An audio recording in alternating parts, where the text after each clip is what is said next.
इथे जमलेले सगळे लोक जे आहेत त्यातले पदाधिकारी, संस्थेचे अध्यक्ष, आत्ताच काणकोणला झालेल्या साहित्य संमेलनाचे म्हणजे गोमंतक साहित्य संमेलनाचे अध्यक्ष डॉक्टर कोमरपंत, माझ्या याच्यासाठी स्नेहापोटी कालचे आपले तुमचे वक्ते सुद्धा आलेले सौमित्र आणि इतर अनेक मान्यवर इथे मला दिसत आहेत.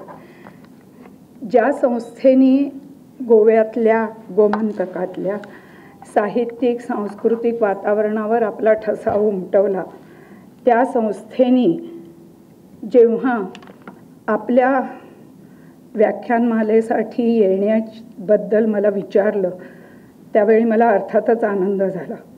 2 कारणांनी.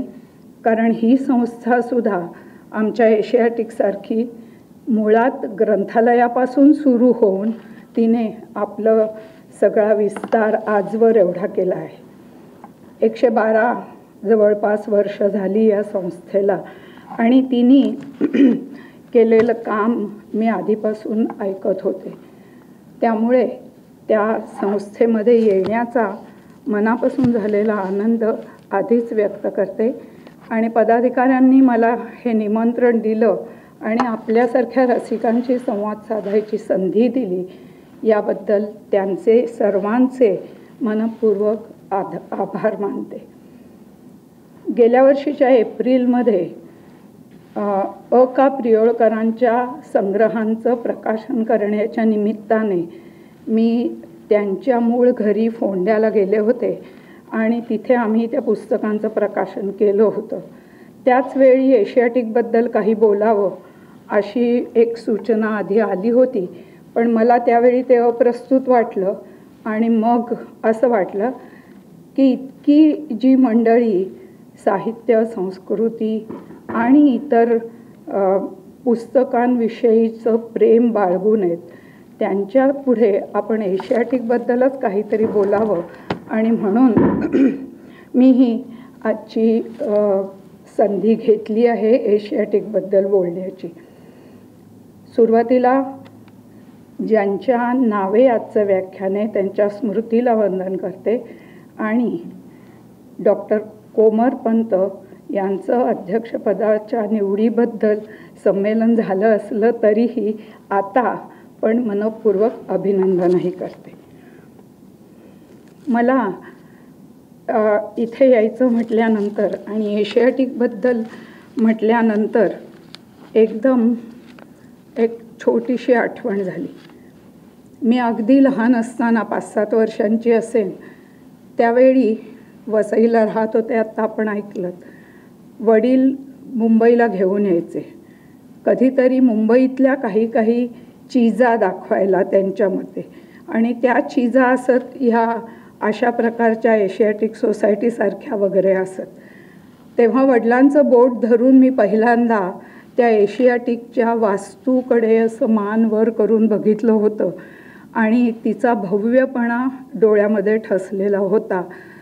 त्याबद्दलचं कुतूहल आणि त्याबद्दलचं औत्सुक्य तेव्हा जे होतं ते नंतर आता हळूहळू त्याच्याबद्दल माहिती मिळाली तरी त्याची भव्यता आणि त्याचं मोठेपण मात्र मनातनं अजूनही गेलेलं नाही.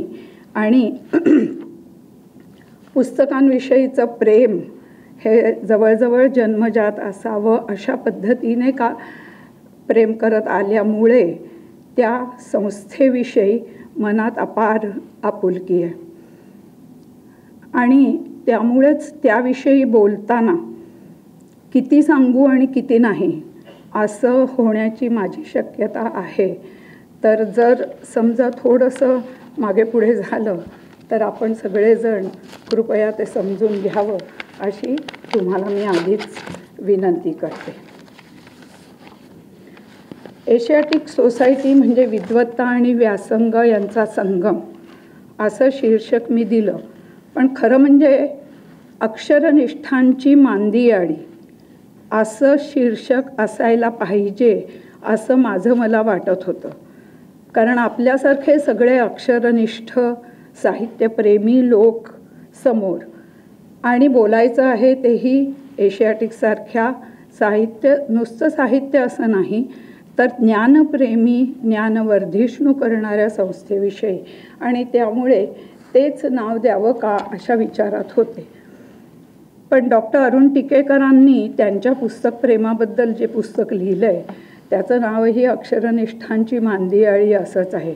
आणि ईश्वरनिष्ठांची मांदियाळी ज्या अर्थाने ज्ञानेश्वरांनी म्हटलं तशाच अर्थानेही साधारणपणे माझ्या मनात तो शब्द असल्यामुळे मी फक्त आत्ता त्याचा उल्लेख करते. एशियाटिकबद्दल माझ्या मनामध्ये तशाच प्रकारची ही भावना आहे असं वाटलं मला. आज आपली गोमंत विद्यानिकेतन 100 पार गेलेली आहे. 112 वर्ष झाली असावीत असं वाटतं मला. 1912 त्याची स्थापना झाली आणि आज आता 2024. एशियाटिक संस्था हिला ह्या वर्षी 220 वर्ष पूर्ण होत आहेत. 1804 साली तिची स्थापना झाली आणि त्यानंतर त्याच्यामध्ये वेगवेगळे बदल होत होत ती आजच्या टप्प्यापर्यंत आलेली आहे. सांगताना त्या संस्थेच्या बद्दलची माहिती, त्या संस्थेत झालेले काही बदल आणि आज त्याची असणारी अवस्था म्हणण्यापेक्षा आज त्याचं जे काही वर्तमान स्थिती आहे त्याबद्दल आपल्याशी संवाद साधावा अशी मला इच्छा आहे. मला असं वाटतं, आज येता येताच रस्त्यामध्ये मला विष्णू खऱ्यांची हसरत नावाची एक कविता आठवली. कारण इथे बोलायचं आहे आणि काय असं डोक्यात विषय चालू होता आणि पुस्तकं हेच मुळामध्ये केंद्र असल्यासारखं असल्यामुळे त्यांची हसरत नावाची एक कविता होती. त्यातल्या काही ओळींचा मी भावानुवाद केला आणि तो भावानुवाद मी सुरुवातीला वाचते आणि पुढे जाते. तर अशी ही पुस्तकं वाचू लागलो तर कुठून कुठे घेऊन जातात. मग केवळ गोष्टी कविता राहत नाहीत त्या. वाचू लागलो पुस्तकं की कुठून कुठे घेऊन जातात.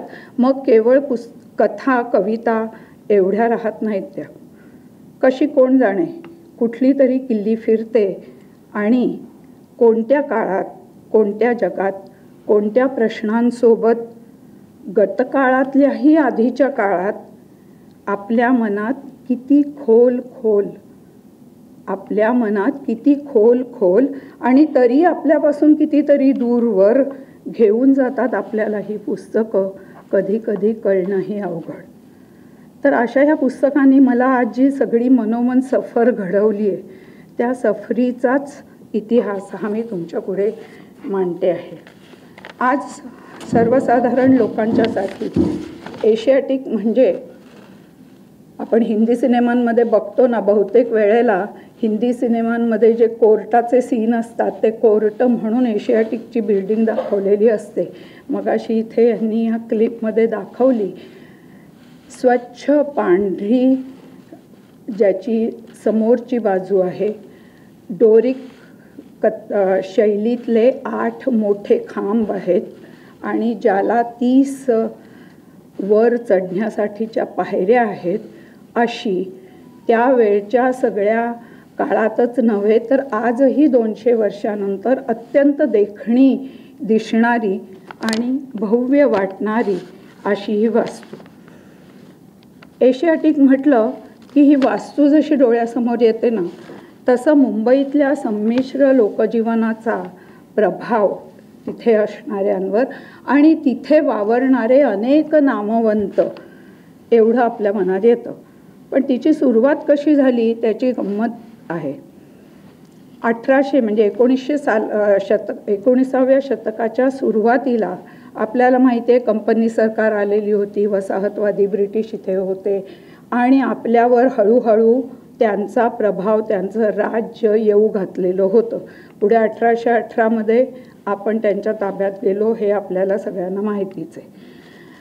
त्यावेळी त्याच्या जरा आधी 15 जानेवारी 1784 साली कलकत्त्याला म्हणजे कोलकात्याला आत्ताच्या सर विल्यम जोन्स यांनी एशियाटिक सोसायटी ऑफ बेंगॉल ह्या नावाने एक सोसायटी स्थापन केली.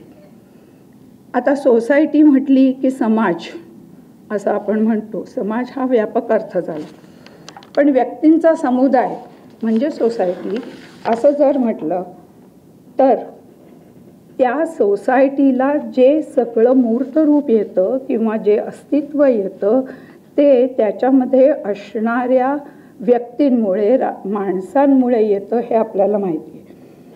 तर त्या व्यक्तींचं कार्य, त्यांचं द्रष्टेपण, त्यांची दूरदृष्टी त्या समाजाला किंवा सोसायटीला मोठं करत असते. सर विल्यम जोन्स हे प्राच्य विद्यापंडित होते. त्यांना असं वाटायला लागलं इथे आल्यानंतर की भारतामध्ये ज्ञानाचं, विशेषतः पौर्वात्य ज्ञानाचं, प्राच्य विद्येचं एवढं मोठं भांडार आहे की त्याचा शोध घेणं आवश्यक आहे.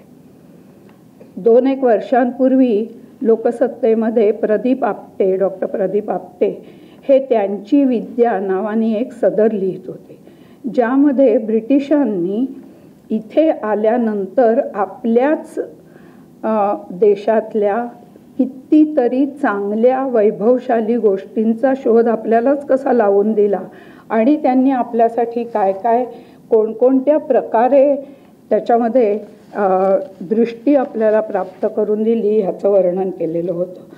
तेव्हा या विल्यम जोन्सनी तिथे जे सुरुवात केली त्याचं पहिलं उद्दिष्ट असं होतं, तो भाषाशास्त्रज्ञ होता आणि शिवाय अर्थात सर की वगैरे होतीच त्याला, आणि त्याच्या नावामध्ये त्यावेळी एशियाटिक म्हणजे ASIATICK असं होतं. तो के पुढे गळला आणि फक्त एशियाटिक राहिलं आणि नंतर बदल होत होत आता एशियाटिक सोसायटी ऑफ बेंगाल झालं. तर त्या अनुरोधाने काहीच नंतरच्या 7-8-10 वर्षामध्ये इतर जे लोक ब्रिटिश आले होते त्यांच्यापैकी सर जेम्स मॅकिन्टॉश नावाचा एक रेकॉर्डर होता. रेकॉर्डर म्हणजे आत्ताच्या भाषेमध्ये म्हणायचं झालं तर कनिष्ठ न्यायाधीश.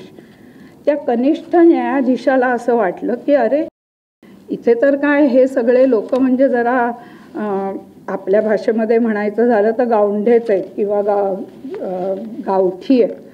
भारतीय लोकांना जगाचं ज्ञान, आधुनिक ज्ञान हे माहिती नाही, ते आपण त्यांना करून देऊया, आपण त्यांना नवीन काहीतरी शिकवूया, हा एक उद्देश त्याच्या मनामध्ये होता. आणि त्याला त्याच्या पद्धतीने इथे कोणाकोणाशी बोलावं, कोणाशी गप्पा मारण्यामध्ये किंवा समजून घेण्यामध्ये आपला वेळ घालवावा हे काही कळत नव्हतं. आणि म्हणून त्यांनी पहिल्यांदा परळला, आज जिथे हाफकिन इन्स्टिट्यूट आहे तिथे पूर्वी गव्हर्नरचा बंगला होता, जोनाथन डंकन हे त्यावेळी गव्हर्नर होते, त्यांच्या बंगल्यामध्ये त्यांनी एक माहितीतल्या मित्रांची बैठक बोलवली आणि त्या बैठकीला 18-19 लोक हजर होते. त्या लोकांनी मिळून लिटररी सोसायटी ऑफ बॉम्बे किंवा बॉम्बे लिटररी सोसायटी नावानी एक संस्था स्थापन केली. त्यावेळेला त्या 18-19 लोकांच्या मध्ये विचारांची देवाणघेवाण, साहित्याची देवाणघेवाण, पुस्तकांची देवाणघेवाण ही करावी हा एक उद्देश. आणि दुसरा उद्देश त्याचा त्यावेळचा असा होता की जे जे कोणी ह्या नवीन ज्ञानाशी अपरिचित असतील त्यांचा आपण परिचय करून द्यावा. त्या सगळ्या ह्याच्यामध्ये वावरत असताना भारतीयांची त्यावेळेला काय स्थिती होती तर भारतीयांना त्यावेळी तिथे प्रवेश नव्हता. तिथे आज जी टाउन हॉल किंवा एशियाटिक सोसायटीची जी वास्तू दिसते आहे त्या वास्तूची सुद्धा तोपर्यंत काहीही बांधणी वगैरे झालेली नव्हती.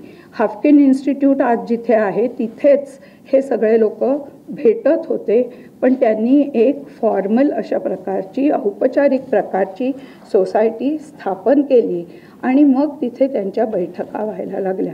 हळूहळू त्यांनी हे सगळं नंतर वाढवत नेलं आणि मग मुंबईमध्ये टाऊन हॉल नावाची काही वास्तूच नव्हती. म्हणून मग त्यावेळच्या गव्हर्नमेंटशी पत्रव्यवहार करून ही जागा ताब्यात घेऊन काहीतरी तिथे वास्तू बांधावी अशा उद्देशाने 1811 साली ही वास्तू बांधायला सुरुवात केली. प्रत्यक्ष एशियाटिक सोसायटीची वास्तूचं स्थलांतरण हे 1833मध्ये झालं. ही लिटररी सोसायटी नंतर 1826मध्ये ब्रिटनमध्ये आयर्लंडमध्ये जी एशियाशीच म्हणजे आशियाई देशांमधल्या संस्कृतीचा अभ्यास करण्यासाठी त्यांनी तिथे जी रॉयल एशियाटिक सोसायटी स्थापन केली तिची ही ब्रँच अशी गणली गेली आणि Bombay branch of royal Asiatic society असं तिचं नामकरण झालं. पुढे ज्या वेळेला आपल्याला स्वातंत्र्य मिळालं त्यावेळी Bombay branch of royal Asiatic society यातलं हे सगळं गळून गेलं आणि फक्त एशियाटिक सोसायटी ऑफ बॉम्बे राहिलं. आणि 1995 नंतर ज्यावेळी बॉम्बेचं मुंबई असं झालं त्यावेळी एशियाटिक सोसायटी ऑफ मुंबई असं झालं. 1804 साली स्थापन झालेल्या संस्थेमध्ये 1995 पर्यंत हा संपूर्णपणे अधिकाधिक पाश्चात्य लोकांचा युरोपियनांचा प्रभाव होता स्वातंत्र्यानंतर सुद्धा. मग आपले लोक काय करत होते? आपले लोक त्यावेळेला त्यांच्या बरोबरीने वावरून अनेक गोष्टींचा अभ्यास करायला लागले होते. बघा, गंमत अशी आहे की आपल्याला नवीन ज्ञान कळावं, आपल्याला नवीन ज्ञान प्राप्त व्हावं ह्याच्यासाठी हे येणारे परदेशातून येणारे लोक इतकी धडपड करत होते. मग आपल्या लोकांनी का नाही करायची असं वाटून आपल्यातले बरेचसे लोक तिथे त्यांच्या चर्चांना उपस्थित राहायला लागले. पण त्यांना कोणालाही त्यावेळी सभासदत्व दिलं नव्हतं. अगदी पाश्चात्यांमधले सुद्धा युरोपियनांना सुद्धा सभासदत्व मिळण्याचे फार कडक नियम होते. सगळे न्यायाधीश, वेगवेगळे डॉक्टर, कॉलेजांमधले प्राध्यापक हे सगळे त्यावेळेला बाय डिफॉल्ट किंवा म्हणजे आपोआपच त्या संस्थेचे सभासद होत होते. पण भारतीयांना मात्र 1840 पर्यंत तिकडे जागा नव्हती आणि ती सुद्धा झाली कारण एक पारशी गृहस्थ माणेकजी करसेटजी हा तिकडच्या म्हणजे Asiatic society of Ireland and great Britain ह्याचा सभासद होता. त्याला म्हणून इकडे सभासदत्व दिलं गेलं. त्याच्यानंतर असे काही लोक झाले आणि मग हळूहळू आपले लोक तिथे जायला लागले. 1841 पासून सोसायटीनी आपलं जर्नल काढायला सुरुवात केली आणि ह्या सर्व ह्याच्यामध्ये एक गोष्ट मात्र त्यांनी अतिशय कसोशीने पाळली होती की ईस्ट इंडिया कंपनीचेच अधिकारी जरी इथे येत असले किंवा ब्रिटिशर्स किंवा युरोपियन जरी इथे येत असले तरी देखील त्या सर्वांपासून राजकीय वातावरण, राजकीय विचारधारा ह्या सगळ्याला बाजूला ठेवून केवळ साहित्य, प्राच्यविद्या म्हणजे ओरिएंटॅलिझम आणि इंडॉलॉजी म्हणजे भारतविद्या म्हणजे भारतासंबंधीचे जे काही आहे ते सगळं आपण समजवून घ्यावं ह्या इच्छेने त्यांनी काम सुरू केलं होतं. आता लक्षात घ्या, संस्कृत आपली इतर व्हर्नॅक्युलर म्हणजे ज्या इतर भाषा मराठीसारख्या आहेत त्याही आपल्याच, पण त्या सगळ्या शिकून घेऊन त्यांनी आपली हस्तलिखितं घेतली आणि आपली हस्तलिखितांच्यावर संशोधन करून त्यांच्या संशोधित आवृत्त्या काढायला सुरुवात केली. तेव्हा आपल्या लोकांना जाग आली आणि आपण त्यांच्यामध्ये अधिकाधिक प्रवेश करायला लागलो. अधिकाधिक लोक सभासद व्हायला लागले. पण तरी देखील केवळ विद्वत्ता आणि केवळ व्यासंग हाच निकष त्यावेळी होता. तुम्ही जर सगळी पूर्वीच, आणि त्यामुळे एक आणखीन गोष्ट अशी झाली की सर्वसामान्य लोकांपासून एशियाटिक म्हणजे काहीतरी खूप वरची आहे, खूप वेगळ्या दर्जाची आहे किंवा वेगळ्या पातळीवरची आहे, अशी लोकांमध्ये उगाचच एक समजूत निर्माण झाली. 1841 मधल्या जर्नलपासून वेगवेगळ्या प्रकारे भारतीय लोकसुद्धा त्याच्यामध्ये आपले लेख लिहायला लागले, मग ते सभासद असोत किंवा नसोत. त्या लेखांची नावं जर बघितली तर व्यासंग म्हणजे काय आणि विद्वत्ता म्हणजे काय ह्याचा आपल्याला खरोखरी अचंबा वाटावा एवढं काम त्या लोकांनी करून ठेवलेलं आहे. त्यांच्याचबरोबर मग त्याच्यामध्ये माउंट स्टुअर्ट एल्फिन्स्टन असेल, बार्टले फ्रियर असेल, जॉन माल्कम असेल किंवा इतर अनेक असे लोक होते की जे वेगवेगळ्या प्रकारे ह्याच्यात संशोधन करून आपलं हे सिद्ध करत होते. आपल्याकडे आपण कुचेष्टेनी म्हणतो की ज्या वेळेला आमच्या तत्त्वज्ञानाबद्दल भारतीयांच्या ऐवजी जेव्हा इतरच लोक बोलायला लागतात तेव्हा आम्हाला ते पटतं. त्यांनी आयुर्वेदाचं जर समजा काहीतरी प्रमोशन केलं की आम्हाला लगेच आयुर्वेद चांगला वाटायला लागतो. पण हा थोडासा जो एक प्रकारचा न्यूनगंड होता, तो न्यूनगंड दूर करण्यासाठी आपल्या इथल्या लोकांनीही त्यावेळेला खूप प्रयत्न केले. विशेषतः न्यायमूर्ती तेलंग असतील, R.G. भांडारकर म्हणजे रामकृष्ण गोपाळ भांडारकर असतील किंवा डॉक्टर भाऊ दाजी लाड असतील, त्यांनी ह्या सगळ्यांच्या मध्ये आपली जी काही ज्ञानाची कसोटी आहे ती लावल्यासारखे विविध विषयांवर लेखन केलं आणि त्या विविध विषयांच्या वर चर्चा होऊन त्यांचे ते निबंध किंवा त्यांचं ते लेखन हे सर्वदूर पसरत गेलं. ते इंग्लिशमध्येच होतं अर्थात, त्यामुळे ते इतर देशांमध्येही आपोआपच गेलं. भाऊदाजी लाड हे नाव आपण ऐकलेलं असेल. भाऊदाजी लाड गोव्याचेच होते आणि ते डॉक्टरी तर शिकलेले होतेच, म्हणजे मेडिकल प्रोफेशन, मेडिकल व्यवसाय हा तर त्यांचा होताच होता. पण त्याच्याबरोबर त्यांना ह्या सगळ्या गोष्टींमध्ये म्हणजेच संशोधनामध्ये त्यातही हस्तलिखित म्हणजे वेगवेगळ्या प्रकारची हस्तलिखित, वेगवेगळ्या प्रकारचे शिलालेख ह्यांचं संशोधन करण्याची आत्यंतिक आवड होती. आणि त्या आवडीमुळे त्यांनी पहिल्यांदा स्त्री भ्रूण हत्येवर लिहिलेला निबंध 24व्या वर्षी ह्या सगळ्या लोकांच्या मध्ये अतिशय गाजला आणि भाऊदाजी लाडांना पुढे त्याचा फायदा मिळत गेला. भाऊदाजी लाडांबरोबर एक मदतनीस म्हणून जेव्हा ते शिलालेख शोधायला जायचे किंवा इतर वेगवेगळ्या प्रकारचं संशोधन करायला जायचे त्यावेळेला भगवानलाल इंद्राजी म्हणून आपले थोडेसे अशिक्षित म्हणजे ज्यांचं औपचारिक शिक्षण झालेलं नाही असे गृहस्थ होते आणि त्यांनी त्यांच्याबरोबर राहून इतकं काही ज्ञान संपादन केलं की शेवटी भाऊदाजी त्यांचाही सल्ला घेत असत आणि त्यांचे शिष्य म्हणून भगवानलाल इंद्राजींनी अतिशय मोठं काम केलं. आपल्याकडे हस्तलिखितांचं जे एवढं मोठं भांडार आहे ते एवढं मोठं भांडार मिळवण्यासाठी भाऊदाजी लाड आणि भगवानलाल इंद्राजी यांनी खूप प्रयत्न केले. भगवानलाल इंद्राजींनी तर एशियाटिकसाठी नेपाळमध्ये जाऊन 20 बौद्ध हस्तलिखितं मिळवली जी ताडपत्रींवर म्हणजे पाम लिव्हजवर म्हणतात त्याच्यावर लिहिलेली होती आणि ती आजही एशियाटिकमध्ये अतिशय सुरक्षित ठेवलेली आहेत.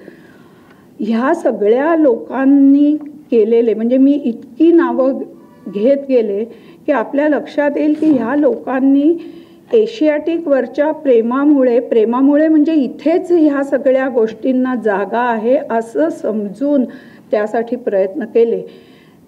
एशियाटिक सोसायटी ही ह्या सगळ्यांच्यासाठी अशी एक जागा झाली होती कारण त्यावेळी बाकी इतक्या मोठ्या सभा झालेल्याच, इतक्या मोठ्या संस्था स्थापनच झालेल्या नव्हत्या आणि त्यामुळे त्यांनी तिथे नवीन पुस्तकांवर चर्चा करणं म्हणजे आत्ता ज्या प्रकारे आपण नवीन पुस्तकांवर चर्चा करतो अशा प्रकारची ती पुस्तकं नव्हती. अभ्यासपूर्ण रीतीने लिहिलेली आणि कमीच लिहिली जायची प्रमाणंही, त्यावर चर्चा करायची. नवीन शिलालेख सापडला की त्यावर संशोधन करायचं, त्याबद्दलचा लेख जर्नलमध्ये प्रसिद्ध करायचा. किंवा एखादा नवीन हस्तलिखित आलं तर त्याच्या वेगवेगळ्या प्रकारच्या वेगवेगळ्या ठिकाणी उपलब्ध असणाऱ्या आवृत्त्या घेऊन त्यावर संशोधन करायचं आणि संशोधित आवृत्ती करायची. आपल्याला माहिती असेल भांडारकर इन्स्टिट्यूटमध्ये महाभारताची जी संशोधित आवृत्ती काढली त्याचं काम 20 वर्षाहून अधिक काळ चाललेलं होतं आणि त्याच्यासाठी जवळजवळ 40 ते 50 विद्वान संशोधक इरावतीबाईंच्या सकट आणि इतर अनेकांच्या सकट तिथे काम करत होते. आणि मग ती 20 वर्षानंतर संशोधित आवृत्ती ही सिद्ध झाली. आता आपल्या मनात असा प्रश्न येईल की ह्या सगळ्याचा सामान्य जनांशी काही संबंध होता का? होता. सामान्य जनांशीही संबंध होता, कारण ह्याच्यामधून होणारं जे काही वेगवेगळ्या प्रकारच्या दर्शनांचं रूप कळत होतं, जे काही वेगवेगळं तत्त्वज्ञान कळत होतं, जे काही वेगवेगळ्या शिलालेखांमधून इतिहासाबद्दलची वेगळी माहिती कळत होती, ती सर्व लोकांच्यासाठी उपलब्ध होत होती. हळूहळू प्रमाण कमी होतं, हळूहळू होत होती, पण ती कायम उपयोगात आणली जात होती किंवा त्याचा वापर केला जात होता, हे अगदी नक्की.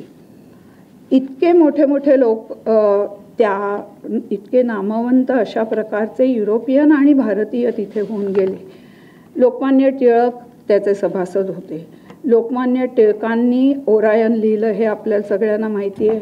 आपल्याला हेही माहिती आहे की Arctic home in the Vedas हे पुस्तक त्यांनी लिहिलं. म्हणजे इंडॉलॉजीचा त्यांचा अभ्यास, म्हणजे भारतीय विद्येचा त्यांचा अभ्यास अतिशय खोलवरचा सखोल असा होता आणि तो अभ्यास आपल्याला इथे सिद्ध करता यावा म्हणून त्यांनी त्या जर्नलमध्ये काही हे केलं. त्या सगळ्या काळामध्ये ना असं एक हे झालं होतं की तुम्हाला तुमची विद्वत्ता, तुमचं संशोधन जर लोकांपर्यंत पोचावं असं वाटत असेल तर तुमचं आर्टिकल, तुमचा लेख, तुमचं संशोधन हे त्या सोसायटीच्या जर्नलमध्ये येणं हे अतिशय महत्त्वाचं होतं की ज्यामुळे त्याच्यावर साधकबाधक चर्चा होत होती, त्याच्यावर वेगवेगळ्या प्रकारची मतमतांतरं होत होती आणि मग त्याला खरी काय ती मान्यता मिळत होती. पाली वाङ्मय असू दे, बौद्ध वाङ्मय असू दे, जैन वाङ्मय असू दे, ह्या इतर भाषांमधली एवढंच नाही तर उर्दूमधलं, जर्मनमधलं किंवा इटालियनमधलंही जे काही अशा प्रकारचं वाङ्मय असेल त्या वाङ्मयाबद्दलच्या संशोधनावर तिथे चर्चा होत होती. आणि म्हणून त्यावेळेला युरोपियनांच्या बरोबरीने काशीनाथ त्र्यंबक तेलंग हे पहिले भारतीय अध्यक्ष एशियाटिक सोसायटीचे झाले. भांडारकर त्या बरोबरीने हे म्हणून होते, संशोधक म्हणूनही होते आणि उपाध्यक्ष म्हणूनही होतेच. त्याच्याशिवाय गोपाळकृष्ण गोखले, बाळशास्त्री जांभेकरांनी गणिताबद्दलचे 4-5 हे ते सभासद नसताना सुद्धा त्या जर्नलमध्ये दिले. अक्का प्रियोळकर तर होतेच नंतर, पण त्यांनी जे दादोबा पांडुरंग तरखडकरांचं आत्मचरित्र आणि चरित्र लिहिलं त्या दादोबा पांडुरंग तरखडकरांचे आणि त्यांचे बंधू डॉक्टर आत्माराम तरखडकर ह्यांचं देखील लेखन एशियाटिकच्या जर्नल. म्हणजे ह्या सगळ्यांना आपल्या मधली विद्वत्ता पारखून घेण्यासाठी म्हणा किंवा त्याच्यावर चर्चा व्हावी, लोकांपुढे यावं हे समजण्यासाठी सुद्धा ही संस्था मदत करत होती, उपयोगात येत होती. आता तुम्हाला वाटेल की मग त्याला काही ऐतिहासिक महत्त्व होतं का? होतं. तिथे घडलेल्या काही घटना सांगते तुम्हाला 2-3 की ज्यामुळे टाउन हॉल आणि एशियाटिक सोसायटीचं महत्त्व एकूणच मुंबईच्या सगळ्या जीवनामध्ये, मुंबईचं जीवन त्यावेळी 400 वर्षापूर्वी एक अगदी असं छोटंसं खेडेगाव किंवा बेट वगैरे म्हटलं जाणारं मुंबई, गार्सियादी ओटापासून इकडच्याबद्दल लिहिलं जाणारा जे मुंबई होतं ते मुंबई आता हळूहळू केवळ व्यापारी केंद्र म्हणून ब्रिटिशांच्या किंवा युरोपियनांच्या दृष्टीने राहिलं नाही, तर ते केंद्र आता ह्या सगळ्या ज्ञानाच्या वेगवेगळ्या मार्गांवरच्या पांथस्थांना, पथिकांना एक हक्काचं ठिकाण असं झालं. गांधीजींचा वध झाल्यानंतर 1948 साली गांधीजींच्या अस्थींचा कलश एशियाटिकच्या टाऊन, म्हणजे त्या ज्या पायऱ्या आहेत 30, त्याच्या तिथे बाहेर ठेवलेला होता लोकांच्या दर्शनासाठी. आणि त्यावेळेला लोकांना तिथे वेगवेगळ्या प्रकारे श्रद्धांजली वाहण्यासाठी एशियाटिकमध्ये जागा दिलेली होती. दुसरी गोष्ट म्हणजे 1857मध्ये मुंबई विद्यापीठाची स्थापना झाली. त्यावेळी मुंबई विद्यापीठाचे जे पहिले पदवीधर होते 4 आर्ट्समधले आणि मेडिकल याच्यातले सुद्धा, ते 4 जण कोण होते तर न्यायमूर्ती महादेव गोविंद रानडे, बाळ मंगेश वागडे, वामन आबाजी मोडक ह्यांना पहिल्यांदा तिथे पदवी देण्याचा कार्यक्रम, म्हणजे ज्याला आपण कॉन्व्होकेशन म्हणतो, ते कॉन्व्होकेशन 4 मेडिकलच्या लोकांना आणि ह्या 4घांना तिथे देण्याचा समारंभ पार पडला. मुंबई विद्यापीठाचा इतिहास, द क्लॉइस्टर स्पेल तुम्ही जर वाचलं असेल किंवा नंतरही झालेलं त्याचं मराठी भाषांतर जर वाचलं असेल किंवा बघितलं असेल तर आपल्या लक्षात येईल की महादेव गोविंद रानडे हे त्या काळी पहिले आलेले होते त्या सर्वांच्यामध्ये, आणि त्यांना आय पास द ग्रेस असं म्हणून दिलं जाणारं पदवीचं माउंट स्टुअर्ट एल्फिस्टनच्या तिथेच खाली त्या पुतळ्याच्या तिथे त्यांचा तो पदवीदान समारंभ झालेला होता. एवढा मोठा 200 फूट असा मोठा तो हॉल, 100 फूट उंच, आणि त्याचं जी काही सगळी भव्यता होती त्यामुळे एक गांभीर्य असं सगळं त्या वातावरणामध्ये होतं. त्या वातावरणाचं आणि त्या प्रसंगाचं वर्णन फार सुंदर केलेलं आहे. मुंबई विद्यापीठाचा पदवीदान समारंभ असो, गांधीजींच्या अस्थींचं अंत्यदर्शन असो, किंवा स्वातंत्र्यानंतर आपल्याला माहीत असेल बरेच वर्ष आपल्याकडे अशी प्रथा होती की 15 ऑगस्ट हा आपला स्वातंत्र्य दिन, त्याच्या पूर्वसंध्येला म्हणजे 14 ऑगस्टच्या संध्याकाळी राज्यपालांच्या तर्फे शहरातल्या महत्त्वाच्या व्यक्तींना आणि त्यांच्या सरकारातल्या लोकांना चहापानाचा विधी असतो. हा विधी अनेक वर्ष, म्हणजे आत्तापर्यंत मला देखील आठवते 2000 सालापर्यंत हा एशियाटिकच्या टाऊन हॉलमध्ये होत असे. आणि नंतर आता संख्या वाढत चालली म्हणून म्हणा किंवा सगळी राजकीय गणितं बदलली असतील ज्याचा इथे कोणीही संबंध लावून घेत नव्हतं, त्यामुळे असेल तो प्रसंग इथे करणं हे बंद झालं. अगदी 2008-9 पर्यंत सुद्धा मलाही आठवतं की 14 ऑगस्टला आम्ही तिथे त्यासाठीची तयारी असावी किंवा त्यासाठीचं काही हे असावं म्हणून केलेलं होतं. एशियाटिक सोसायटी ही तुम्हाला वेगवेगळ्या प्रकारच्या बौद्धिक भुकेचं शमन करणारी संस्था आहे असं मला स्वतःला वाटतं. आपल्याला ज्या वेळेला केवळ मनोरंजनाच्या पलीकडे जाऊन काही करायचं असेल, जर काही आपल्याला चर्चा करायची असेल, जर काही वाचायचं असेल, तर त्याला एशियाटिकमध्ये आत्तापर्यंत स्थान होतं.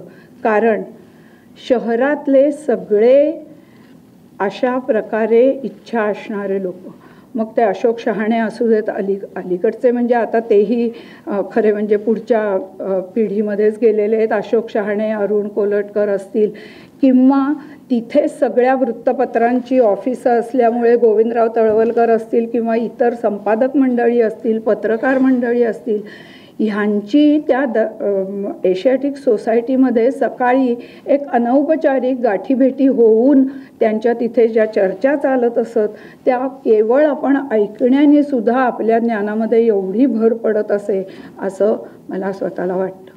अनेक विद्वानांनी ज्यांच्यासाठी आपण नतमस्तक व्हावं अशा प्रकारच्या विद्वानांनी एशियाटिक सोसायटीला आपलं दुसरं घर असं मानलेलं होतं. त्यांच्यामध्ये पहिलं नाव मला घ्यावंसं वाटतं ते भारतरत्न महामहोपाध्याय पांडुरंग वामन काणे. 92 वर्षाचं सफल आयुष्य जगून नंतर निधन पावलेले आहेत. काणे हे अगदी लहान खेड्यातून कोकणातले आलेले होते. जसे भाऊदाजी लाडही गोव्यातल्या एका खेड्यातून आले होते, जसे शंकर पांडुरंग पंडितही गोव्याजवळच्या बांबोळी गावात सावंतवाडीच्या तिथून आलेले होते, तसे काणे हे रत्नागिरी जिल्ह्यात चिपळूण जिल्ह्यातून आलेले होते. आणि त्यांनी अतिशय कष्टाने BA MA केलंच, त्याच्या बरोबरीने LLB LLM केलं आणि ते अपिलेट कोर्टामध्ये काम करत असत.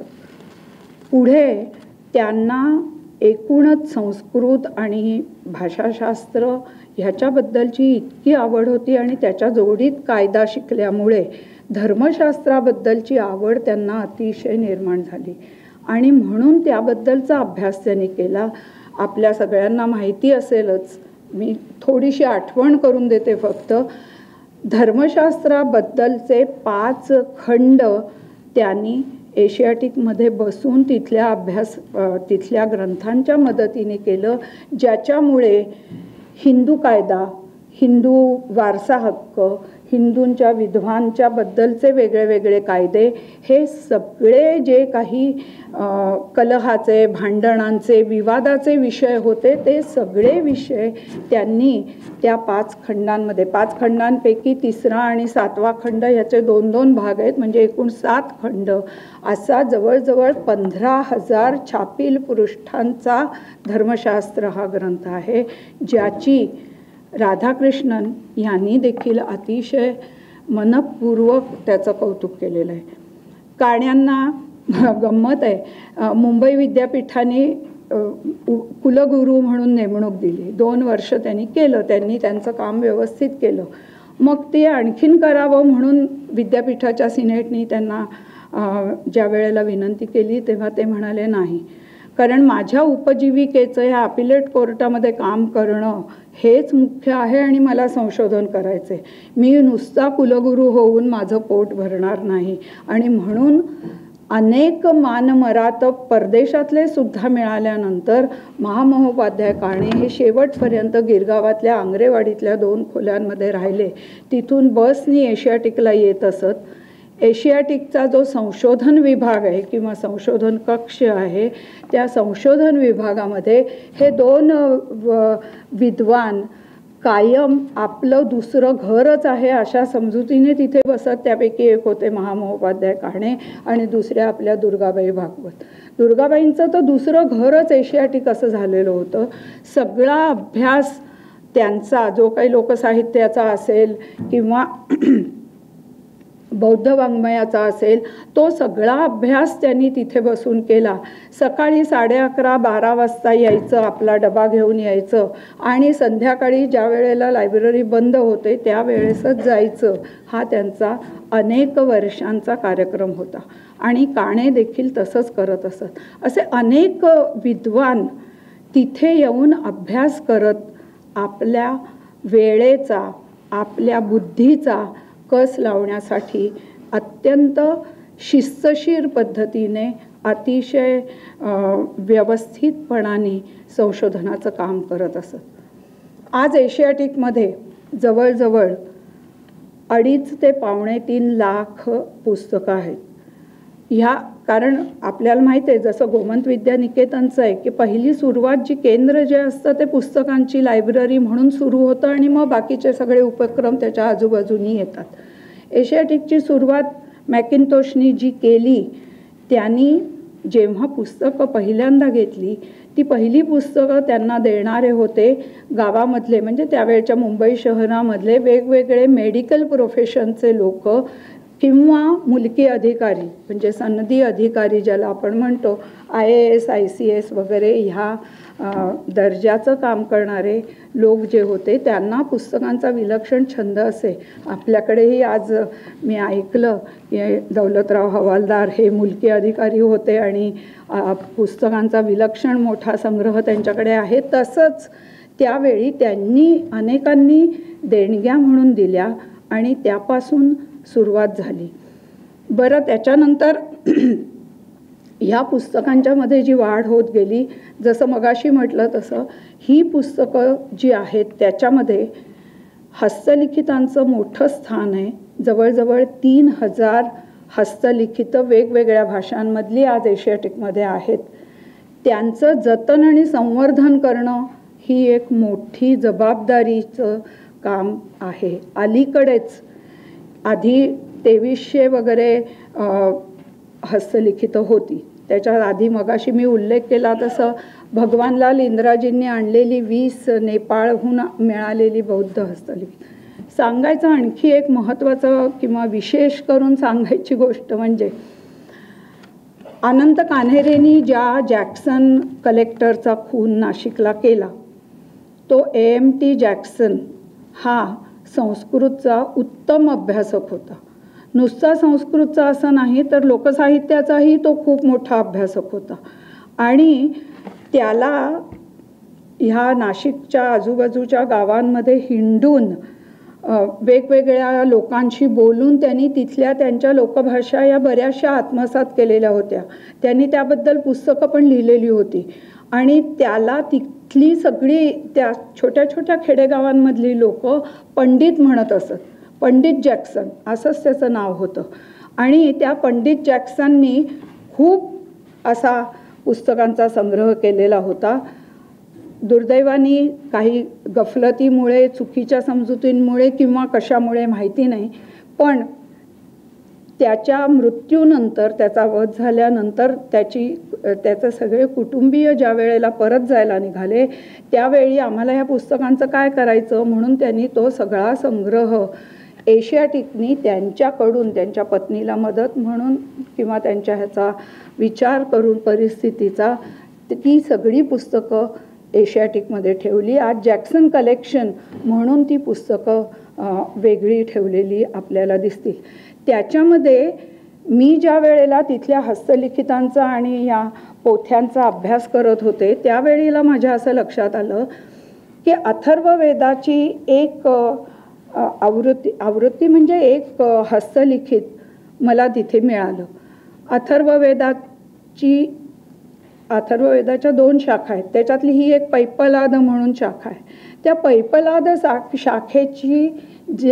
शाखेचं जे अथर्ववेदची संहिता आहे त्या केवळ 2च संहिता आहेत आणि त्या 2 संहिता जगभरामध्ये, त्याच्यातली एक संहिता एशियाटिकमध्ये आहे. आणि गंमत म्हणजे ते आपल्याला माहिती आहे की पूर्वी या हस्तलिखितांच्या कॉप्या करणं म्हणजे एकावरून दुसरी करणं, लिहिणं, हस्तलिखितच पण ते लिहिणं, त्याच्या नकला करून घेणं हा बऱ्याच लोकांचा व्यवसाय होता. त्याच्यासाठी खूप मेहनत होती, खूप परिश्रम होते, पण ते सगळे त्यावेळेला करत होते. आणि ती जी अथर्ववेदाची पैपलाद शाखेची संहिता आहे ती जॅक्सननी एशियाटिकसाठी करून घेतलेली होती. त्या संहितेच्या मागच्या पानावर मी माझ्या त्या कॅटलॉगमध्ये मागचं मलपृष्ठ जे केलं आहे ते त्याचीच ती हे दिलेली आहे. त्यांनी असं लिहिलं कारण आपल्याला माहिती आहे हस्तलिखितामध्ये काय आत्ताच्यासारखं प्रकाशक, लेखक, किंमत वगैरे वगैरे काही नसायचं. पण शेवटी किंवा सुरुवातीला कोणी हे लिहिलं, कोणाच्या सांगण्यावरून लिहिलं, कधी लिहिलं, ह्या सगळ्याचा निर्देश असे. तसं तिथे जॅक्सन त्यावेळेला एशियाटिकचा सेक्रेटरी होता आणि म्हणून त्यांनी ही नक्कल करून घेतलेली होती. आणि ती जॅक्सनची प्रत आज एशियाटिकमध्ये आहे अथर्ववेदाची. आणि तशीच एशियाटिकला अत्यंत अभिमानास्पद वाटावं अशा प्रकारचं एक पुस्तक आमच्याकडे आहे. ते म्हणजे इटालियन कवी ॲलिगेरी दांते ह्याची डिव्हाइन कॉमेडी. डिव्हाइन कॉमेडीचे 3 भाग आहेत. त्याचा एक इन्फर्नो नावाचं हे 1340 मधलं म्हणजे 14व्या शतकाच्या सुरुवातीचं हस्तलिखित आज एशियाटिकमध्ये आहे. आणि ते हस्तलिखित हे इतकं सुंदर लिहिलेलं आहे की त्याच्या संपूर्ण कडेनी महिरपी काढलेल्या आहेत, त्याचं शोभा केलेली आहे सोनेरी वर्ख वापरून. आणि त्या सगळ्या ह्याच्यामधून ती कॉपी इटालियनमध्ये लिहिलेली ही आज आमच्याजवळ उपलब्ध आहे. आणखीन एक महत्त्वाचं हस्तलिखित आहे ना, ते तर ऐकून आपल्याला मजाच वाटते. महाभारताची जी 18 पर्व आहेत त्याच्यातल्या आरण्यक पर्वामध्ये ते सचित्र आहे. सचित्र आहे ह्याचा अर्थ काय, तर एका बाजूला महाभारतातले श्लोक ओळी लिहिलेले आहेत आणि दुसऱ्या बाजूला त्याला अनुकूल अशी चित्र काढलेली आहेत. त्या दोन्हीचं मिळून असं जे केलेलं आहे ते मिनिएचर पेंटिंगचं पहिलं हे म्हणून कार्ल खंडालवालाने त्याचा अभ्यास केला होता. ते आरण्यक पर्व देखील आहे. जैनांच्या मधली कल्पसूत्र वगैरे जी महत्त्वाची धार्मिक पुस्तकं किंवा धार्मिक हस्तलिखितं आहेत तीही आहेत. आणि त्याच बरोबरीने आपल्याकडे बौद्धांच्यासाठीची सुद्धा जी आहेत ती आहेत. बुद्धघोषाचं विशुद्धिमग्ग असेल किंवा सुकृत संकीर्तन असेल, जॅक्सनच्या कलेक्शनमध्ये असणारं हे सगळं वैभव एशियाटिकमध्ये आज आपल्याला बघायला मिळतं. याशिवाय वेगवेगळ्या प्रकारची ड्रॉइंग्स जी 1860, 64, 70 अशा वर्षांमध्ये केलेली आहेत. भारतातले सर्पांचे वेगळे वेगळे प्रकार, भारतातल्या पक्ष्यांचे वेगळे वेगळे प्रकार, भारतातल्या कापडाचे वेगळे वेगळे प्रकार आणि त्या सगळ्याची अशी मोठी मोठी रजिस्टर. असं वाटत होतं ते सगळं बघताना की अरे हे आपण नाही करू शकलो पण हे निदान त्यांनी केल्यामुळे आज आपल्याला उपलब्ध होतं आहे. हा सगळा जो काही परिश्रमाचा एक ऐतिहासिक डॉक्युमेंटेशन करण्याचा, नोंद करण्याचा जो काही त्यांचा स्वभाव होता तो आज आपल्याला अतिशय महत्त्वाचा आहे असं लक्षामध्ये येतं. इतर पुस्तकं तर वेगवेगळ्या वेळेला आलेलीच आहेत आणि त्यांच्याबद्दल सांगता येईल. अलीकडेच आपण जर वाचलं असेल तर मुरलीधर खैरनार हा जो लेखक होता, कादंबरीकार, तो दुर्दैवाने गेला लवकर. त्यांनी शोध नावाची जी कादंबरी लिहिलेली आहे ते सगळं वर्णन त्यांनी एशियाटिकमध्ये बसून तिथला अभ्यास करून त्या सगळ्या वास्तूमधले बारकावे समजून घेऊन आणि तिथे असणारं शिवाजींनी सुरत लुटली असं आपण इतिहासामध्ये वाचतो पण त्या लुटीचं पुढे काय झालं हे आपल्याला काही माहीत नसतं. त्या लुटीचं काय झालं ह्याचा शोध घेणारी कादंबरी त्यांनी लिहिली होती आणि त्यासाठीचा सगळा अभ्यास मुरलीधर खैरनार तासनतास तिथे येऊन बसत असत, तिथे करत असत. मला ते वाचताना ते सगळे जे चक्राकार जिने आहेत एशियाटिकचे त्याचंही त्यांनी इतकं बारकाव्याने आणि अतिशय सुंदर असं वर्णन केलं आहे. दुर्दैवाने त्यांनी आणखीन पुढे काही करण्याच्या आधीच त्यांचा मृत्यू झाला असं लक्षात येतं. तेव्हा दुर्गाबाईंसारखी एखादी लेखिका जिला आणीबाणीच्या वेळेला पोलीस पकडायला आले त्यावेळी त्या एशियाटिकमध्येच बसलेल्या होत्या. अटकेचं वॉरंट घेऊन पोलीस आले तुरुंगामध्ये गेला तेव्हा बाईंना काही त्याच्यामध्ये वाटत नव्हतं कारण की त्यांनी मनाने तयारीच केलेली होती. पण त्यावेळेला त्यांनी ते पोलिसांना म्हटलं थांबा रे जरा, ऑफिसमधल्या म्हणजे तिथल्या स्टाफपैकी कुठल्या मुलांना त्या म्हटलं की जरा यांना चहा आणून दे, मी माझी पुस्तकं आवरते. आणि मग आपली पुस्तकं आवरून कोणाला तरी त्या म्हणाल्या आमच्या तिथल्या माझ्या एका मैत्रिणीला, अगं माझं अस्वल पण आणून दे. तर ते पोलीस जरा दचकले. त्यांना असं वाटलं की अस्वल आणून दे म्हणजे बाईंनी काय अस्वल पाळलंय वगैरे आणि घेऊन येणार की काय कोण जाणे. म्हणून त्यांनी हलकेच बाहेर येऊन असं म्हटलं की अहो तिकडे काय असं प्राण्याबिण्यांना नेऊ नाही देणार. तर त्या म्हणाल्या की नाही घाबरू नका, त्यांनी अस्वलावर त्या लिहित आहेत ना, संशोधन करतायत, ती सगळी टिपणं जी आहेत ती माझी घेऊन चला. आणि त्यांनी जे जातकांचं भाषांतर केलं ते भाषांतर शेवटच्या टप्प्यामध्ये होतं. 547 जातकांपैकी 543 जातकांचं बाईंनी एकटीनेच केलं आहे. चिवी जोशींनी केलं आहे पण ते 350, 370 वगैरे एवढे आहेत झालेले. तर चिवी जोशी म्हणजे आपले गुंड्या भाऊ आले, चिमणराव गुंड्या भाऊ आले, ते पालीचे अभ्यासक होते. त्यांनी मूळ ह्याच्यावरून जातकांचं भाषांतर केलं आहे. तसंच दुर्गाबाईंनीही केलं आहे आणि ते भाषांतर त्यांनी त्यावेळेला त्या जेव्हा तुरुंगात होत्या आणीबाणीच्या वेळेला त्यावेळी तिथे बसून पूर्ण केलं. जे तुरुंगात कितीतरी मोठमोठ्या लोकांनी आपलं लेखन केलं आहे आपल्याला माहिती आहे. अगदी नेहरूंच्या डिस्कवरी ऑफ इंडियापासून तसं दोस्तोवस्कीचं तर सगळंच लेखन तुरुंगातच बरंचसं झालेलं आहे हे देखील आपल्याला माहिती आहे. तसंच टिळक आणखी आगरकर यांच्या मैत्रीची गोष्ट सांगणारं डोंगरी तुरुंगातले 101 दिवस म्हणून सुद्धा जे पुस्तक आहे ते देखील तुरुंगातच असं लिहिलं गेलं आहे. तुरुंगातल्या अनेक लोकांनी आपल्या तुरुंगातल्या वास्तव्याबद्दल लिहिलेलं आहे. तसं दुर्गाबाईंनी तिथे बसून ते सगळं जातकांचं काम पूर्ण केलं आणि अस्वल नावाचं त्यांचं जे पुस्तक आहे संशोधनात्मक तेही सगळं त्यांनी बरंचसं काम तिथे बसून केलं. त्या आणीबाणीच्या वेळेला त्या पोलिसांना घेऊन त्यांच्या घरी गेल्या, कारण त्यांना त्यांचे कपडे वगैरे घ्यायचे होते आणि कपडे वगैरे घेऊन त्यांना तिथे बसवून त्यांना खायला प्यायला घालून चला म्हणाल्या आता आणि घेऊन गेल्या. आम्ही जेव्हा दरबार हॉलमध्ये एशियाटिकसाठी ज्यांनी अतिशय महत्त्वाची कामं केली आहेत किंवा एशियाटिकमधल्या एकूण सगळ्या ह्या निर्मितीमध्ये म्हणजे प्रकाशनांमध्ये किंवा लेखनामध्ये ज्यांनी फार महत्त्वाची कामं केली आहेत त्यांची पोर्ट्रेट्स लावलेली आहेत. 8 पोर्ट्रेट्स आहेत आणि त्याला आम्ही गॅलरी ऑफ एक्सेलन्स असं म्हणतो. तर गॅलरी ऑफ एक्सेलन्समध्ये दुर्गाबाई ह्या एकट्याच स्त्री आहेत. बाकी भांडारकर आहेत, तेलंग आहेत, जीवनजी मोदी आहेत, भाऊदाजी लाड तर आहेतच, मॅकिनटॉश आहे, त्याच्यानंतर भगवानलाल इंद्राजी आहेत, शंकर पांडुरंग पंडित आहेत, जॉन विल्सन आहेत. पण त्याच्याबरोबरीने दुर्गाबाईंचं पोर्ट्रेट अलीकडे म्हणजे अगदी 16 साली आम्ही ते लावलं. सुहास बहुलकरांनी काढलेलं ते पोर्ट्रेट आहे. त्याची ज्या वेळेला बातमी आली त्यावेळेला दुर्गाबाईंना आणीबाणीच्या वेळेला ज्यांनी अटक केलेली होती ते पोलीस अधिकारी मुद्दाम आले होते. आम्हाला काही माहिती नव्हतं. त्यांनी येऊन मला म्हटलं की बाई आम्ही अमुक अमुक आहोत, आम्ही त्यावेळी दुर्गाबाईंना अटक केलेली होती आणि म्हणून आम्ही आज बघायला आलो आहे की त्यांचं पोर्ट्रेट इथे लावलं आहे.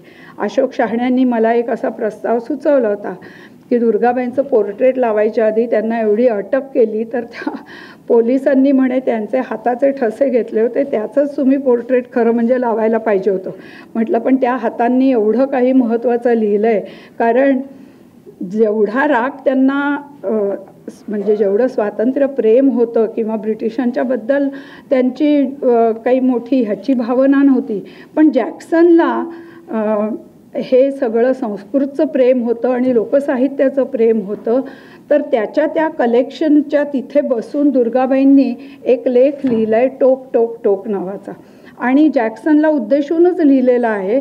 तो त्या कलेक्शनवर आधारित अशा प्रकारचा आहे. म्हणजे त्यांच्याजवळ असा काही भेदभाव नव्हता. जो कोणी संशोधक आहे, जो कोणी प्रामाणिकपणे काही करतो आहे, अशा त्या दुर्गाबाईंच्या बरोबरच्या गप्पा एशियाटिकमध्ये तुम्ही त्या सर्क्युलर किंवा अशा वर्तुळाकार पायऱ्यांनी वर गेलात पहिल्या मजल्यावर. आता एशियाटिकमध्ये खालच्या भागामध्ये स्टॅम्प ऑफिस आहे. एका बाजूला महिला कल्याण केंद्राचं सरकारी खातं आहे. हे स्टॅम्प ऑफिस हेही सरकारीच आहे, पोस्टाचं काही खातं आहे. आणि मग वर आल्यानंतर त्या मोठ्या पायऱ्या चढून आलं की तिथे ग्रंथालय संचलनालय म्हणून आपलंच सरकारी मोठं हे आहे. आणि मग आतमध्ये प्रत्यक्ष एशियाटिकचं सगळा जो काही व्यवहार आहे तो चालू असतो. सांगायचं कारण असं की पूर्वी या ग्रंथालय संचलनालयाचं काम देखील एशियाटिककडेच होतं आणि तिथे ग्रंथालय संचलनालयाकडे कॉपीराईट ॲक्टप्रमाणे येणारी पुस्तकं साठवली जातात. आपल्याला माहिती असेल की आपण जेव्हा पुस्तक प्रकाशित करतो त्यावेळी ठरलेल्या 3-4 प्रती ह्या अशा सरकारी द्याव्या लागतात. त्या सगळ्या प्रती तिथे येतात. आता तो जो टाऊन हॉल आहे तो इतका सुरेख आहे, आपण कधीतरी मुद्दाम जाऊन बघावा. की तिथे ज्या वेळेला आमचे अगोदर आधी एकच होतं ना, नंतर आत्ता 1993 साली निहार रंजन रेच्या कमिटीने ते बायफर्केशन केलं, सरकारने तो भाग घेतला आणि आम्ही आता तिकडे भाडेकरू म्हणूनच आहोत, कारण मुळात ती बिल्डिंग सरकारचीच होती, PWDच्या अखत्यारीमध्ये असणारी. तो व्यवहाराचा भाग सोडून द्या. पण ह्या सगळ्या लोकांनी आजपर्यंत आपल्या अभ्यासाच्या, संशोधनाच्या आणि त्यामुळे मिळालेल्या एक प्रकारच्या अधिकाराचा नकळतपणे उपयोग करून आजपर्यंत वेगवेगळ्या प्रकारच्या राजकीय विचारधारांना बाजूला ठेवलं. आणि त्यामुळे खरे जे कोणी विद्वान आहेत, जे कोणी संशोधक आहेत, त्यांना एशियाटिकमध्ये येणं आणि तिथे आपला पेपर दाखवणं, तो लोकांसमोर मांडणं, ह्याच्यामध्ये विशेष हे वाटतं. मी स्वतः तिथे देरिदाचं डिकन्स्ट्रक्शनवरचं व्याख्यान ऐकले. देरिदा ज्या वेळेला आलेले होते, आपल्याला माहिती आहे अल्जेरियन लेखक ज्याने डिकन्स्ट्रक्शनचा पहिल्यांदा उद्घोष केला साहित्यातल्या आणि भाषेतल्या, त्या देरिदाचं व्याख्यान ऐकण्यासाठी अलोट गर्दी होती. नादिन गॉर्डिमर सारखी नोबेल पारितोषिक विजेती एखादी लेखिका ज्या वेळेला येते, त्यावेळेला तिच्यासाठी दूरदूरहून सगळीकडून लोक आले होते आणि तिला एशियाटिकमधल्या आमच्या दरबार हॉलमध्ये बसून एकूणच स्वातंत्र्याबद्दल बोलताना ऐकणं हा अंगावर रोमांच आणणारा प्रकार होता. जस्टिस श्रीकृष्ण असोत किंवा सुजाता मनोहर असोत, म्हणजे अलीकडच्या काळामधल्या, ह्यांची संस्कृतमधून, जस्टिस श्रीकृष्ण आपल्याला कल्पना असेल, संस्कृतचे मोठे पंडित आहेत, संस्कृतचं त्यांचं ज्ञान खूप चांगलं आहे. संस्कृतमधून त्यांनी व्याख्यान दिलेलं आहे कायद्याबद्दलचं, लॉबद्दलचं. अशी वेगवेगळी लोक, रोमिला थापरनी येऊन इतिहासाबद्दलच्या काही गोष्टी सांगितलेल्या आहेत आम्हाला. ह्या सगळ्या गोष्टींचा संगम करून देणारं म्हणून एशियाटिक सोसायटी हे केंद्र आम्हाला महत्त्वाचं वाटतं. किंवा आजही, पूर्वीच्या काळामध्ये तर मुंबई ही एकूणच बौद्धिक जीवनामध्ये नेतृत्व करणारी आहे आपल्या समाजाचं, अशी समजूत होतीच.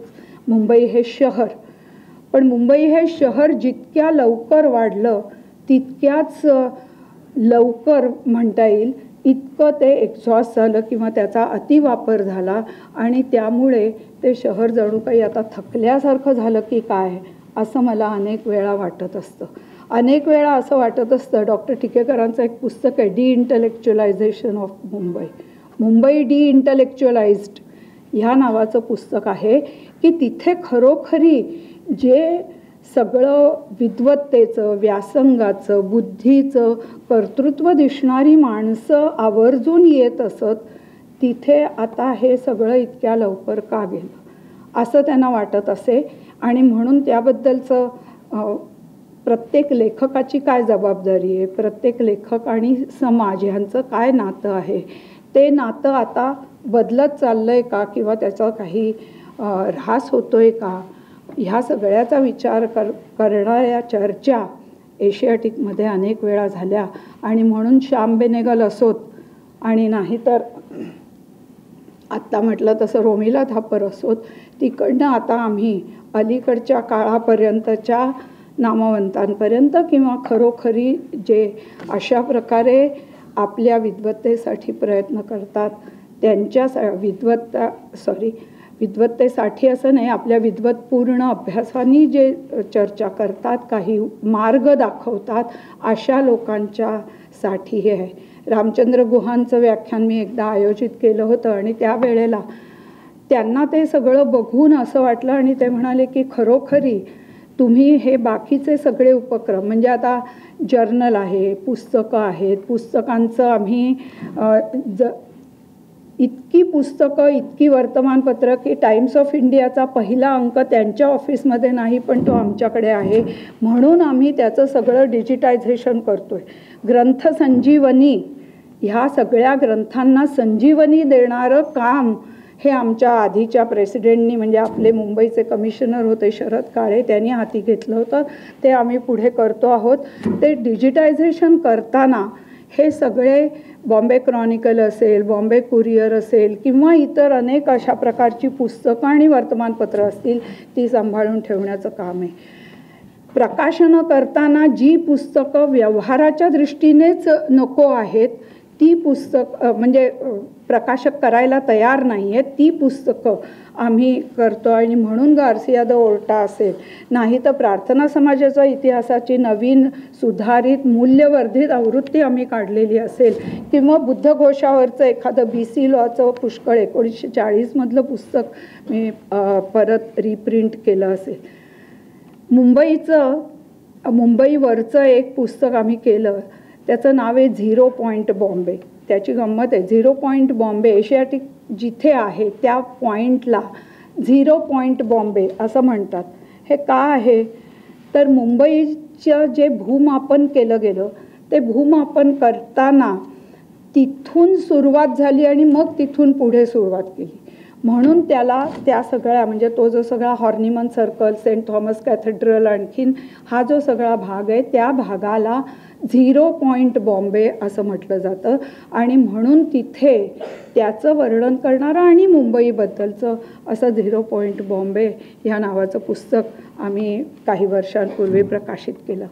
तेव्हा एकूणच ज्यांना कोणालाही, मला आठवतंय आपले उपराष्ट्रपती हमीद अन्सारी आमच्याकडे आलेले होते एकदा भेट द्यायला. ते अतिशय पुस्तकप्रेमी आणि चांगले वाचक होते. जो माणूस अशा प्रकारे येतो त्याला तशा प्रकारे ते उपराष्ट्रपती असल्यामुळे त्यांचा कार्यक्रम हा आधीपासून सगळा आलेला होता. मिनिट टू मिनिट आम्हाला सगळ्या सूचना मिळालेल्या होत्या आणि प्रत्यक्ष ते आल्यावर त्यांना सगळं दाखवण्याचं काम माझ्यावर होतं. मला आठवतंय की ते असे उभे राहून शेजारी त्या पुस्तकांच्या मध्ये इतके रमून गेले की त्या शेल्फवरची पुस्तकं काढून, अरे हे मी किती दिवसात वाचलंच नाही, अरे हे मी बघितलंच नाही, हे मी आत्ताच बघितलं, तुमच्याकडे आहे का हे, अशा प्रकारे एखाद्या आपल्यासारख्याच वाचकासारखं ते वेळ. आणि त्यांच्याबरोबर जे कोणी लोक होते त्यांचे सेक्रेटरी म्हणा किंवा सिक्युरिटीवाले म्हणा, त्या सगळ्यांना बहुतेक असं वाटत होतं की हे मिनिट टू मिनिट प्रोग्राममध्ये हे काही सगळं बसत नाही आहे. पण ते त्या पुस्तकांच्यामध्ये इतके हरवून गेलेले होते की मला खरोखरी असं वाटलं की हा माणूस खरा पुस्तकप्रेमी आहे का, कारण हे काही केवळ इतर कुठल्याही ह्याच्यासाठी केलेलं नाही आहे. मला त्यांना बघून म्युरियल स्पार्कची एक कविता आठवली, तेवढी तुम्हाला सांगते आणि मग माझ्या मनात असलेला एक प्रश्न फक्त तुमच्या पुढे मांडते, कारण आपल्यासारख्याच लोकांना त्याच्यामध्ये काही वाटतं. म्युरियल स्पार्क असं म्हणते, ही एक ब्रिटिश लेखिका आहे, रात्री पुस्तकांची शेल्फं असतात विसावलेली झोपलेली, रात्री पुस्तकांची शेल्फं असतात विसावलेली झोपलेली, तेव्हा येतात लेखकांची भूतं त्या शेल्फजवळ. आपणच लिहिलेल्या पुस्तकांचा शोध घेत आणि बदलतात आपलेच शब्द, आपल्याच ओळी. कधी परिच्छेद तर कधी पानच बदलतात. रात्रभर आपल्याच पुस्तकांवर काम करत राहतात. मी शपथेवर सांगते, हो, नक्की असंच होत असेल, अगदी असंच होत असेल. नाहीतर कित्येक दिवसांनी, वर्षांनी तेच पुस्तक वाचताना नवीनच काहीतरी वाचतोय असं का वाटतं? या कथेचा शेवट वेगळाच होता बहुतेक. या ओळी, हे शब्द यात कुठे होते? हा प्रसंग तर मुळे या पुस्तकात नव्हताच. हे आपल्याच लेखकाचं पुस्तक का? तसं नसतं तर हे आपल्याच लेखकाचं पुस्तक का असा संभ्रम वाचकाला कसा पडेल? अशी काहीतरी अवस्था त्या वाचकाची तिथे गेल्यानंतर होते ती पुस्तकं बघून सगळी. असं इतकं मला वाटलं की खरोखरी हा जो पुस्तक प्रेमी आहे. पण त्याच वेळी लगेच मनात आलं की आज एकूण सगळी वाचन संस्कृतीच्या नावाने होणारी ओरड असेल, पुस्तकांच्या व्यवहारांच्या बद्दल होणारा सगळा जो काही आपला म्हणजे माझ्या सकट सगळ्यांचाच आक्रोश असेल, तो सगळा आक्रोश अशा वेळेला कुठे जातो? मग पुस्तकांना काही भवितव्यच नाही का? मला आठवतंय एक वाचलेलं आहे, नितीन रिंढ्यांनी एका पुस्तकामध्ये लिहिलं आहे त्यांच्या, की उंबर्तो इको आणि एक फ्रेंच पटकथाकार क्लॅरिये यांचा संवाद आहे. ते म्हणतात की मग असं झालं तर पुस्तकं जातीलच की काय? पण नाही, पुस्तकं राहतीलच जोपर्यंत माणूस भाषेचा वापर करतोय, आपली भावना व्यक्त करण्यासाठी शब्द वापरतोय, तोपर्यंत पुस्तकं राहतील. पण पुस्तकांचा फॉर्म बदलेल ना. आता ई पुस्तकं आली, मग किंडलवर आली, आधी किंडलवर आली, मग ईवर आली, आणि आता आणखीन काय काय AI कुठलीही कविता, कुठलंही कथन, कुठलंही काहीही आपल्यासमोर क्षणामध्ये आणून द्यायचं आपल्याला वचनच दिल्यासारखं दिलं आहे. आज आम्हाला पुस्तकं वाचावीशी वाटत नाहीत, कारण गुगलच्या एका क्लिकवर आम्हाला हवी ती माहिती मिळते. आणि मग काय करायची आहेत पुस्तकं, असं हल्लीची पिढी आम्हाला विचारते. आमच्यासारख्या लोकांना असं वाटतं, पण हे सगळं गुगलवर घालण्यासाठी तुम्हाला कोणी उपलब्ध करून दिलं आहे? आम्हीच कोणीतरी लिहिलं आहे ना. आमच्या पिढी म्हणजे ते आधी कोणीतरी निर्माण केलं आहे आणि मगच ते गुगलवर गेलं आहे. गुगलनी काय आपलं आपण तयार केलं नाही आहे. मग AIने तयार केलेलं देखील असंच होईल का? आपण पहिल्यांदा पहिल्यांदा ऑडिओ कॅसेट वापरत होतो, त्याची CD झाली, मग पुढे पेनड्राईव्हवर आलं, आणखीन काय काय पुढे होतच राहतं तंत्रज्ञानाने. मग ही अशा स्वरूपातली, प्रत्यक्ष स्वरूपातली पुस्तकं राहणारच नाहीत का? पुस्तकं आपल्याला जी सोबत करतात, आपल्याला जो सगळा आनंद देतात, पुस्तकं आपल्या मनातल्या अभिव्यक्तीला जी वाट करून देतात. ऑफ्रा विन्फ्रे म्हणते की पुस्तकं वाचणं म्हणजे माझं व्यक्तिगत स्वातंत्र्य मला मिळवल्यासारखं मला वाटतं. मग हे सगळं आमचं नष्ट होणार की काय पुढच्या काळात, अशी चिंता मनात येते.